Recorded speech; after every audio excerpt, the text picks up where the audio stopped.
Tu vagues, nanana, les pâturages. Cette femme qui chante à l'antenne, c'est Isabelle Thomas pour Rhabillez-moi. Pourquoi ? Parce que c'est Rhabillez-moi pour aller à la campagne. On est au Salon de l'Agriculture ce week-end sur Sud Radio. Et justement, on a envie de prendre l'air des champs. Vous êtes une belle des champs, Isabelle, avec de magnifiques fleurs sur votre chemisier. Ah oui, Belle Deschamps, c'est moi, Philippe. Bon, alors la tendance justement pour rester chic à la campagne. Alors déjà, la règle numéro 1, c'est de choisir des vêtements dans lesquels on se sent à l'aise, donc pas trop serrés.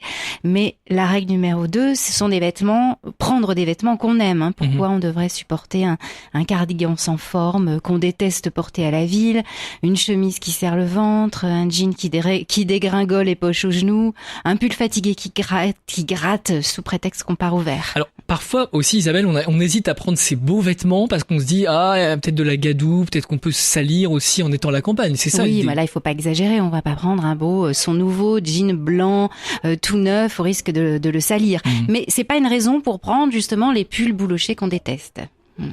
Alors on fait simple sur les bas, on leur demande juste d'être confortable, de s'adapter sans réfléchir à tout ce qu'on va porter en haut. Alors un jean, ça va de soi, un jean bien confortable. Moi, j'aime bien les salopettes en jean, mais c'est vrai que c'est un petit côté rural avec une fourche dans la paille, on s'y voit déjà. Mais tout le monde n'est pas d'accord. Ou un chino, c'est-à-dire un pantalon en toile ou un joli pantalon en molleton de couleur si on n'a pas envie de se serrer la ceinture. Et puis l'été, on prend un short. Ça, c'est quand même un short un peu plus ou moins court, plus ou moins effrangé. Ça, c'est pour le bas. Maintenant, sur le haut, vous avez une recommandation à nous faire. Alors, on n'est pas radin sur les hauts. C'est-à-dire, on peut mettre de la joie dans sa petite valise 24 heures ou 72 heures à la campagne avec un t-shirt qui pétille, rouge coquelicot, vert gazon. On laisse de côté le noir et le blanc, le gris, c'est pas drôle. On prend une marinière, un t-shirt imprimé, justement le t-shirt qu'on adore mais qui fait désordre en comité de direction. Là, c'est vraiment le moment de l'emmener avec soi. Ouais. Alors, une chemise vitaminée à carreaux, comme moi aujourd'hui, avec des petites fleurs pour faire rosir les premières pâquerettes, vivement l'arrivée des pâquerettes.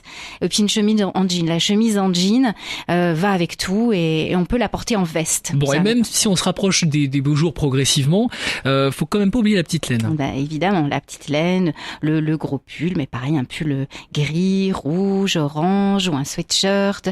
Et on n'oublie pas non plus son écharpe en coton ou en laine. Pour les fins de journée, pour les fins de journée, à porter sur les épaules ou autour du cou. Bon. Voilà. Et pour les femmes, alors un autre conseil? Je trouve que les robes sont assez faciles à vivre à la campagne. Alors évidemment, pas la robe délicate, mais là, une robe chemise en denim, par exemple, on peut la porter avec des bottes en caoutchouc ou des sabots ou des motardes.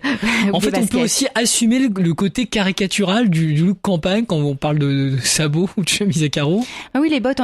Il y a des jolies bottes en caoutchouc, les bottes d'équitation en caoutchouc qui coûtent vraiment pas cher. Ça, c'est vraiment l'idéal à la campagne. Elles sont assez fines, c'est plus joli que des bottes de pêcheurs, souvent. Oui, et ça peut très bien se porter avec une robe ou un jean slim étroit. Et justement, à propos de chaussures, donc à faire, on prend 2 paires de chaussures, des baskets tout terrain, salir, une basket, des baskets qu'on peut salir, et puis les bottines increvables pour crapahuter, et bien sûr le coupe-vent, parce qu'on sait jamais, il peut pleuvoir à la campagne, c'est rare, mais ça peut arriver. Tout est possible. Et Isabelle, on retrouve évidemment tous les détails et même les images, c'est important aussi sur votre blog. Sur Mode Personnelle. Merci, bonne journée. Au revoir Philippe.